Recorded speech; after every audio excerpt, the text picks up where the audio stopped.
Hi, my name is John Lieber. I'm the U.S. Director for the Eraser Group, and I'm joined here by Meredith. Well, you can introduce yourself. Sure. I'm Meredith Sumpter. I'm the director of the Asia Practice Group here at the Eurasia Group.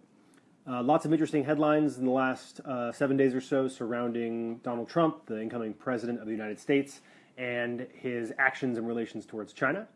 And so we wanted to kind of give a quick update on where we thought things were going. So Meredith, you want to give us some background on what happened in the last week or so and what you think it means? Yeah, sure, John. I think what's really critical to understand about why people are so concerned about Donald Trump and his interaction with China is that we are on the precipice of a big shift, a potential big shift in U.S.-China relations, depending upon how Donald Trump and his team manages this critical bilateral relationship. And part of the reason for that, though, is that over the past, let's say, 10 years, China's power relative to that of the United States has grown considerably. And the areas of competition in this bilateral relationship has likewise grown.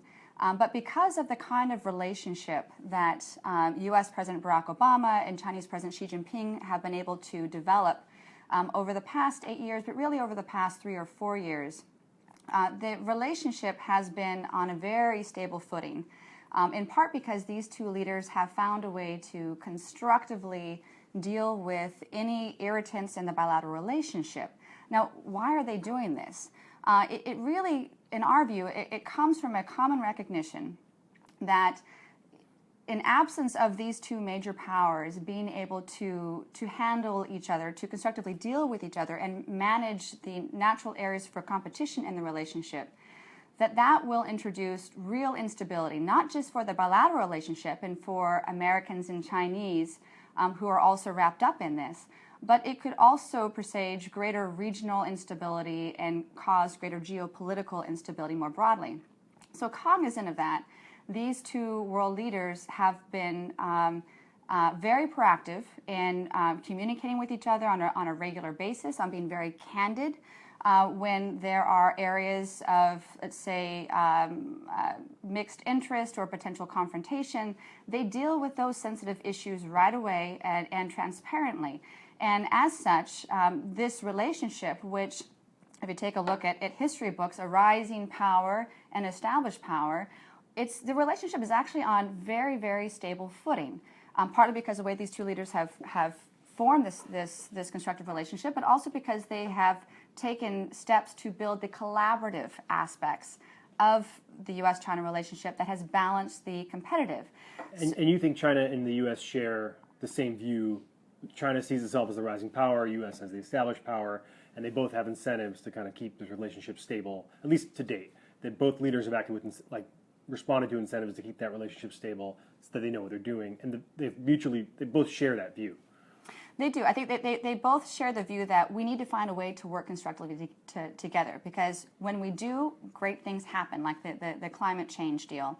When we don't, that's bad, not only for our peoples, not only for our bilateral relationship, but potentially, more broadly for the region and for global geopolitical relations. So that doesn't make it sound, that relationship sounds like it's not a relationship between rivals. It seems like it's a very cooperative narrative. It's cooperative, but it's also competitive, and I think that they are balancing both. And so, the question back to you, John, is people are really concerned about this recent shift in the tenor between the president-elect and China, and why is this a big deal now, right? And my question to you is, why do you think Trump is taking the steps that he is and positioning himself vis-a-vis China? Yeah, I think Trump's view is consistent with what a lot of Republicans think, which is that China and the U.S. are rivals for supremacy. That China has been challenging the U.S. and taking advantage of the U.S. in a number of fronts. It's been stealing U.S. IP. It's been blocking U.S. firms from making true investments in China. They've been stealing a lot of U.S. jobs and moving them overseas to China. And China's really taken advantage of the bilateral trade relationship in a way that benefits China and hurts the United States. So I think Trump comes into office with a mandate to shake up that relationship and try to return the balance of power back to the U.S. and to support kind of the industrial heartland that formed the basis of his electoral coalition. And I think we're seeing that already with this call last week from the Taiwanese president. I think that was kind of a sign of Trump's willingness to shake up the relationship and do things that previous presidents weren't willing to do. And we know Trump doesn't really care about following norms of campaigning. We saw him violate a number of norms throughout the campaign, starting with not releasing his tax returns to just having a very unusual campaign apparatus with a very lightweight policy program. And I think we're going to see him also have no problem violating kind of diplomatic norms as well. I think this call from the Taiwanese president was an example of that, and it's probably a sign of things to come. So I guess the question then is, can Donald Trump shake up the relationship in a way that is not inherently destabilizing? Yeah, I mean, no, I don't. How could he? Well, so one more stable thing he did this week was his appointment to the U.S. ambassador to China, right? Right. That was kind of seen as an appointment of somebody who was well known in China, deep connections in China, from a heavily agriculturally exporting state. A lot of those exports go to China, and China seemed fairly kind of assuaged by that appointment. Is that fair? Yeah, I would say so. Mm-hmm. Yeah. So the Iowa governor, Terry Branstad, was designated as the U.S. ambassador to China pick by the president-elect, which actually was a very unusual move, given that Donald Trump has yet to pick his Secretary of State. So when we look at that, we see that as a sign that Donald Trump recognizes that, look, you can shake up the relationship, but you don't want to inherently destabilize this relationship. And this will be taken as a signal by the Chinese that Trump is looking to get past the Taiwan phone call incident. Yeah, and right. That's probably, and there's some truth to that, but that is only as good as, it's kind of like it's only as good as what have you done for me lately? Right. If this is how it's going to be, where they transgress in some fashion and then make up for it in another fashion, if that's the pattern going forward, right, then we just have to wait a matter of days or weeks until something else kind of outrageous comes from Trump again. It could be that with the Branstad pick, he's kind of pulling China close so he can punch him in the kidneys really, really hard. And we don't know what the next kidney punch is going to be. It could be designated them as a currency manipulator. It could be aggressively going after them for any illegal trade subsidies from their government. And I think we're going to see a lot of this stuff out of the Trump administration. So it's inherently destabilizing, though, isn't it? I mean, it kind of depends on how China responds. It is. But the question that I've been asked is the U.S.-China relationship going to blow up? I mean, is this going to be a super crisis point? Is this going to blow up? And my sense is probably not. I think we're going to have a lot of turbulence this next year, partly because the president-elect and whoever he picks to be his full cabinet team, they're going to have to get up to speed not only on U.S.-China relations, but on foreign policy and diplomacy more broadly. They're going to have to put together their strategy for China, for the region, for global foreign policy. And in my sense, that they haven't figured that out just yet. Who leads that process? Well, it could be the National Security Advisor. It could be close advisors as well to the president-elect. It's slightly different for every administration, as you know, depending upon who has the president's ear on a certain foreign policy matter. So the National matter. Security Advisor is somebody we know is very hostile to China, right? Trump's also being advised by this guy, Peter Navarro, who's an economist out of California, right, who's been very hostile to China, and in fact got on Trump's radar due to his hostility to China. He's got people like Wilbur Ross in the cabinet, the Commerce Department, who's done a lot of business in China and knows kind of a lot of the ways the Chinese can take advantage of the trade relationship. So to me, that looks like not a kind of setup for a smooth transition of power. No, and I didn't say it was going to be a smooth transition. I think there's going to be some turbulence, but we're in a globalized economy, and the way that the Trump transition team talks about the U.S.-China relationship feels like it's about 20 years ago. Whereas when they actually are going to introduce some sort of economic sanctions against China, they're not only hurting China, they're actually hurting U.S. companies and potentially U.S. workers because our economic interests are now fairly interdependent. I do take on board that from Trump, we're likely to see a president and a team that's going to be much more focused on how am I going to bring home the bottom line to Main Street America and help me figure out how to do this, whether that's in renegotiating trade deals or trying to reshape the way that U.S.-China commercial relations have evolved over the past decade or so. But at the same time, there is a limit to how much they can do, how much of a punch they can throw before they start to hurt U.S. businesses, U.S. workers, pensions here as well, and with market dynamics. What's the transmission mechanism? How does China fight back?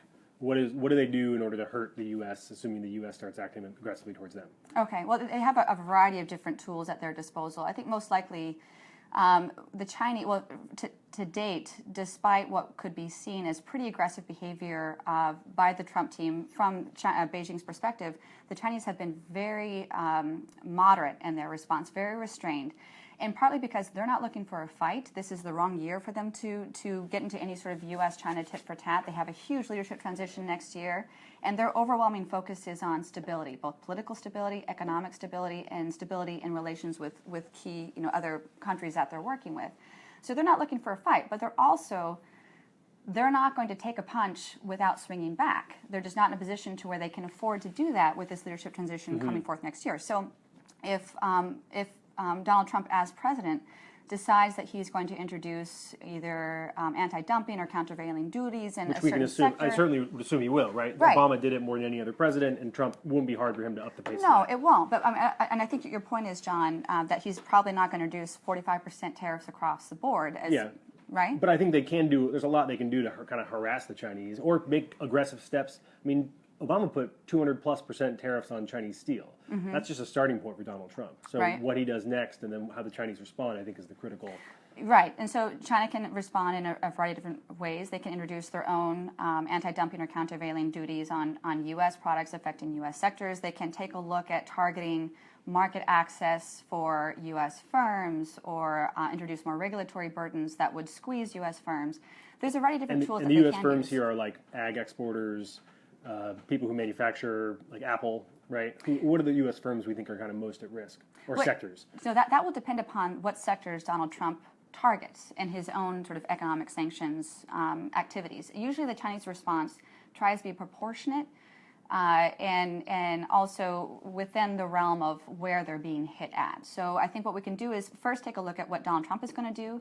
And if it impacts a certain sector, then we can expect the Chinese actors will probably take a proportional response. So if he excludes steel, they exclude wheat or something, or they'll find some way. They'll find some way to hit back. But they don't want this to get out of control. But they're going to have to hit back. Do you think there's a chance that Trump acting aggressively towards China leads to positive reforms in China that help American firms, actually help American firms? So to give you an example, Trump says to China, look, we're not going to deal with you stealing all our jobs and getting this free pass and importing a bunch of crap to Walmart here anymore. So I'm going to put a tariff across the board because you're currency manipulators or whatever. And then China says, ooh, we hate that, blah, blah, blah. But the end result is actually some kind of thing where U.S. firms get better access to Chinese market conditions as part of a negotiated settlement between China and the U.S. That would be like probably 2 years down the road. But is there something? Maybe more 2 years down the road. I mean, before that could really happen. I mean, the Chinese do respond to strength, okay, but they respond to being respected or not being respected, just like Mr. Trump also does. So if his end goal is, look, we want to improve market access for U.S. companies and U.S. firms, then yes, he's going to have to be strong about how he negotiates that, but he's also going to have to be likewise respectful. And he's going to have to find his own equilibrium with the Chinese. And I think it's going to take about a year for them to do so. But if the overall goal is improving market access for U.S. firms, I think the key word to watch here is reciprocity. And for U.S. officials, they often talk about that their Chinese firms have greater access to U.S. markets and U.S. consumers. Which is true. Than U.S. firms do in China. Now, that's not just a U.S.-China issue. That's a China-rest of world issue. But it's a U.S. policy. U.S. policy allows China to come in. We're agnostic towards different investment, and we're agnostic towards the source of goods for the most part. So the U.S. policy is very open. China's very closed. China's very close, and China is focused on what can they do to boost their own domestic industry. Sometimes that means at the expense of foreign industry, and that's a real disconnect that I think as Donald Trump and Xi Jinping find their new equilibrium, they're going to have to find a way to dance around that subject. And there's domestic politics at play in China that force them to be closed. They can't just open up all of a sudden and look like the United States, right? No matter what Trump does. Yeah, I'd say that's fundamentally true. Okay, so let's take some questions from the crowd. We got one from Janet, I think it's Buckwald. Has our relationship with China changed that drastically since the Bush years? Meredith, I will look to you on this one. Yeah. Well, actually, I would say that it has matured. I wouldn't say changed drastically because I think U.S.-China ties were actually quite positive during the Bush years. And President Bush worked very hard with his Chinese counterpart to make it so. But the relationship that you have now is fundamentally different than the relationship that we had with with China when George Bush first came to the White House. And how is that? I would say that fundamentally you have a more mature relationship in that the channels of communication between the Chinese government and the U.S. government have grown immeasurably. Before, the traditional model of U.S.-China ties is you had, say, one or two people on either side of the relationship that were designated as the go-between. So that would be Henry Kissinger in the early years or Hank Paulson, for example. And while those points of contact were trusted to deliver the messages back and forth between Beijing and Washington, the lack of open and active communication channels really decreased transparency and allowed sort of levels of trust to remain at fairly low levels, or understanding what the other side's priorities are. What is their intention behind this policy that they're implementing? Is it against us or not? What does this actually mean? And as such, what we've seen with an opening of that communication channel, which was really brought on board by President Obama and President Xi opening their own communication channels at the very top. We now have cabinet secretaries that are having regular monthly interactions with their Chinese counterparts. That wasn't heard of even 10 years ago. That's all set to change, right? I mean, we don't expect Trump and Xi to have. No, actually, well, Trump and Xi are going to have a different relationship. But the interagency, to the extent to which China will not cut off communication channels because of increased turbulence in the relationship, that's critical. You want to have the rest of the interagency talking with each other about the good things and the bad things in the relationship. You close that off, and the risk of instability increases. So our Ag Secretary talks to their Ag Minister, our Treasury Secretary talks to their Finance Minister on a regular basis. Exactly. But do you think that's possible under Trump? Well, I think that as long as the Chinese side determines that they're going to keep their comms channels open and the rest of the interagency, like Trump comes to power, he's going to bring his own people in, but for the most part, the majority of the officials that are working the interagency relationship are non-political. Oh, their career. Their career, yeah. And they're the ones that are working day to day in the trenches to try to keep this relationship in a constructive realm. Okay. Next question is from Devin Stewart. How big of an issue will currency manipulation in China be over the next 4 years? I could address this a little bit. China today is, well, there's some evidence that China today is intervening in the currency markets. However, they're not doing it the way Donald Trump tells you that they're doing it. Trump wants to make this narrative that China is intervening to the U.S. detriment, and it's actually quite likely that they're intervening to the U.S. benefit. So what this means is that I think that how long that message kind of takes to get through the political process, and so that Donald Trump actually kind of changes his tune on it, is an open question, and we really don't know what to expect here. I do think that there's a large desire within the Trump transition team. Trump promised it on many times to declare China a currency manipulator. He says he's going to do it on day one of his administration, so we'll know within the next 6 weeks as to whether or not this happens.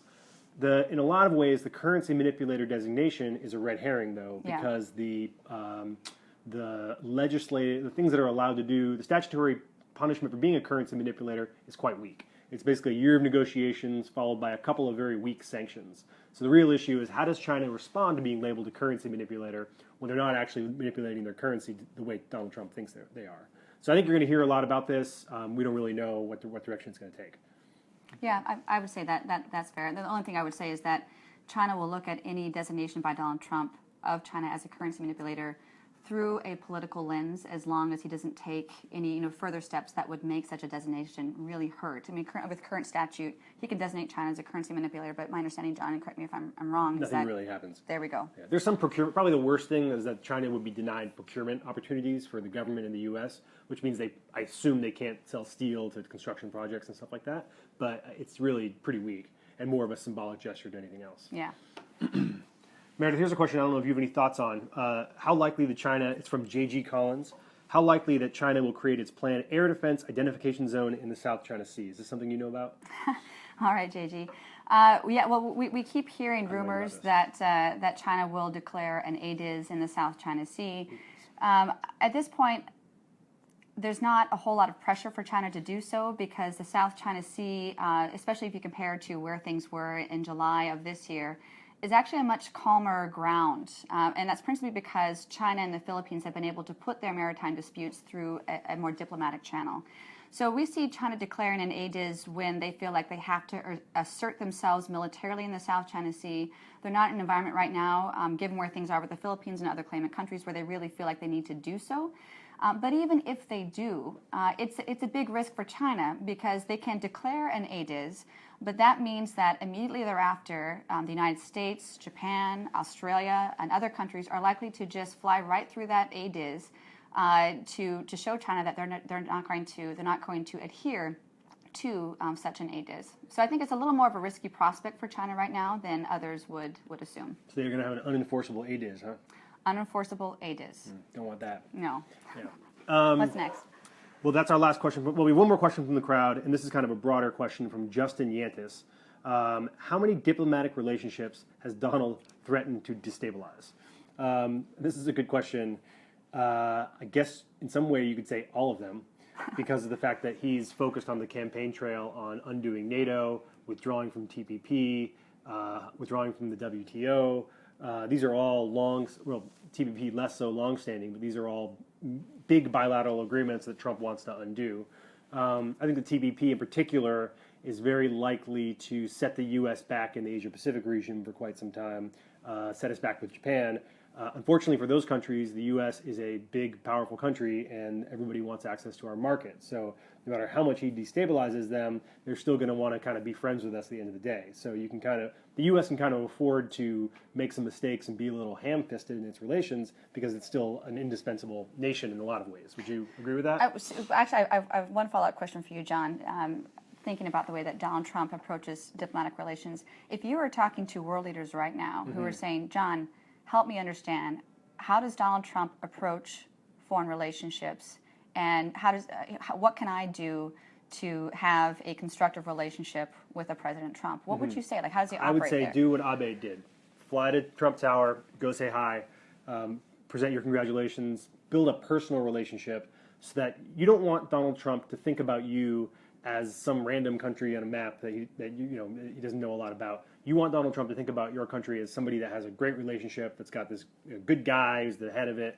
And I think Trump thinks of everything as being very personal. Like I think he thinks a lot of the business dealings he's done have been personal handshake kind of deals. Right. And I think he also thinks in sort of zero-sum terms. So he thinks that if you're winning, you must be losing. But if you can approach him and say, hey, let's work together, let's cooperate, you're a great leader, I'm a great leader, we'll work together. So I think building that personal relationship is key. I think Abe, the Japanese prime minister, was very smart in the way he handled this, trying to be the first person to meet with Donald Trump after the election. And I think that'll pay dividends for Japan in the long run. More questions coming in. We'll take a few more before we wrap up. Sanjeev Deka, what impact will these recent political challenges have on foreign investment in the U.S.? Hard to answer. It kind of depends on what happens with any trade sanctions that Trump decides to create, and we don't really have a good line of sight on that just yet. To the extent there's tariffs and then retaliation between the U.S. and its trading partners, that could have a negative impact. To the extent Donald Trump, the markets have, their verdict on Trump so far is that he actually is kind of good for markets and the economy and investment in the U.S. So to the extent that Trump's fiscal expansion, deregulation is good for the U.S. economy, that's actually good for FDI because it means we're going to attract more dollars in here. Mm-hmm.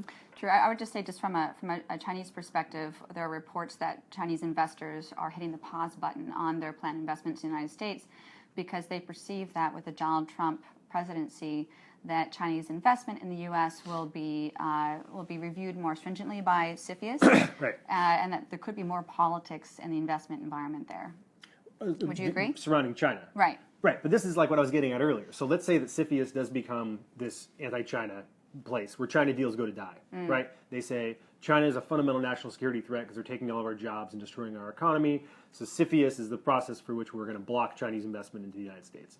Good. So how does Chinese respond to that? Is there any possibility that China responds by opening up investment to the U.S. as a part of the negotiated settlement there? If they're firms and they have all this capital that wants to go somewhere else, if they want to get access to the U.S., we make a contingent on us getting access to them. Is that possible? It could be. Am I naive? No. I mean, well, I think first you need to establish. You might be. No, not at all. You need to establish a modicum of respect on both sides, and that's critical first and foremost before we can get to any sort of negotiations between the U.S. and China.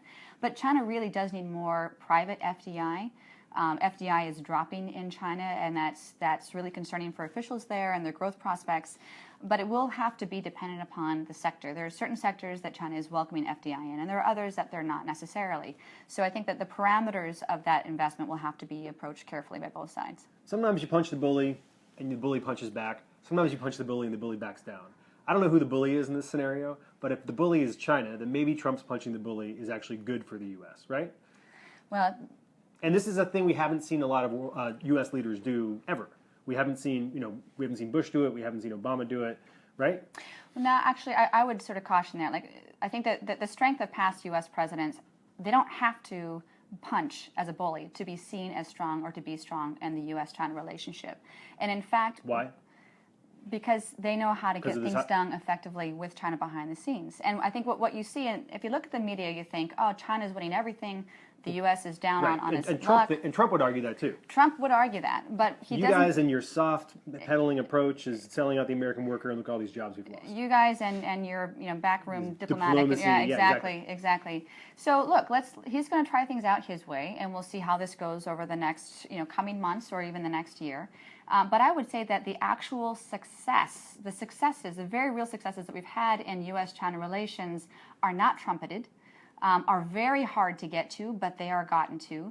And the result of which is you have increased room for collaboration on issues that not only impact the two economies, but impact the rest of the world. And on top of that, you have the avoidance of conflict that could escalate into war. And I think that's a pretty good common good there. All right, we'll wrap up with that.